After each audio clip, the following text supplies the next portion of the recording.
રાજ્યના નાગરિકોને આધુનિક પરિવહન સેવા મળી રહે તે માટે ગુજરાત સરકાર કટિબદ્ધ છે। સલામત સવારી બીઆરટીએસ બસ અમારી।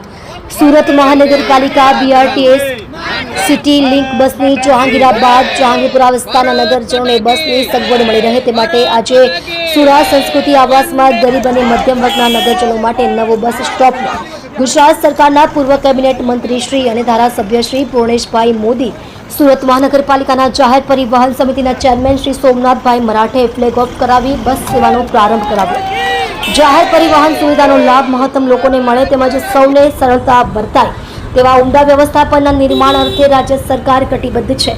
આ ફ્લેગ ઓફ કાર્યક્રમમાં પૂર્વ કોર્પોરેટર શ્રી દિગ્વિજયસિંહ બારડ, શ્રી અનિલભાઈ બિસ્કીટવાલા, દેવતુલ્ય કાર્યકર્તાઓ, બીઆરટીએસ સિટી લિંકના ઉચ્ચ પદાધિકારીશ્રીઓ, સ્થાનિક નગરજનો સહિત અનેક આગેવાનો ઉપસ્થિત રહ્યા હતા। ભાઈ, આજે સિટી બસનો રૂટનું જે લીલી ઝંડી આપી શરૂ કરવામાં આવ્યો, શહેરીજનોને શું કહેવાય?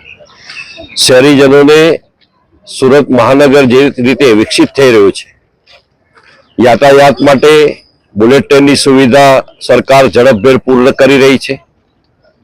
મેટ્રો ટ્રેન પણ ઝડપભેર કાર્યવાહી થઈ રહી છે। અનેક પ્રકારની ટ્રેનોમાં સુવિધા આપવામાં આવી રહી છે। ગુજરાતની બહાર જવું હોય તો यहाँ ડોમેસ્ટિક એરપોર્ટ હતું, હવે ઇન્ટરનેશનલ એરપોર્ટ પણ બની ગયું છે। દેશ અને દુનિયામાં જઈ શકાય એ કનેક્ટિવિટી સુરતને મળી છે એરપોર્ટના માધ્યમથી। સાથે સાથે જે ગુજરાત સરકારની બસ છે એમાં લગભગ દરરોજ 25 લાખ મુસાફરો મુસાફરી કરે છે। એ જ રીતે મહાનગરમાં પણ બીઆરટીએસ સિટી લિંક દ્વારા શહેરનો ચારે બાજુ જે વિકાસ છે એ વિકાસમાં લોકોને એના ફળ ચાખવા મળે। એક સામાન્ય પરિવાર, ગરીબ પરિવાર આવાસમાં રહેતો હોય ત્યારે એના ઘર આંગણેથી બસ ઉપડે તો એને સુરતના કોઈ પણ ખૂણે ઝડપભેર જઈ શકે એના માટેની આજની સુવિધા સુરત મહાનગરે ઉપલબ્ધ કરી છે।